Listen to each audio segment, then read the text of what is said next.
నమస్కారం. మహబాద్ చెందినటువంటి ఒక వ్యక్తి పైన మే నెలలో మరియు ఈ నెలలో మొదటి వారం రెండు ఈ అక్రమంగా బెల్లం తరలిస్తున్నారని కేసులు నమోదైనాయి. ఈ నమోదైన కేసులలో పోలీస్ స్టేషన్లో నోటీస్ ఇవ్వడానికి మా దగ్గరికి వచ్చిన ఫిర్యాదుదారు దగ్గర నుంచి 50,000 రూపాయలు సిఐ గారు డిమాండ్ చేసిండ్రు.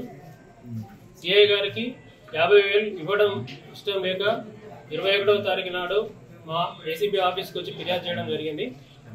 ఆయన ఇచ్చిన ఫిర్యాదు మేరకు ఈరోజు లంచం డబ్బులు సిఐ గారికి 30,000 రూపాయలు ఇస్తుండగా రెడ్ హ్యాండెడ్గా మేము పట్టుకున్నాం.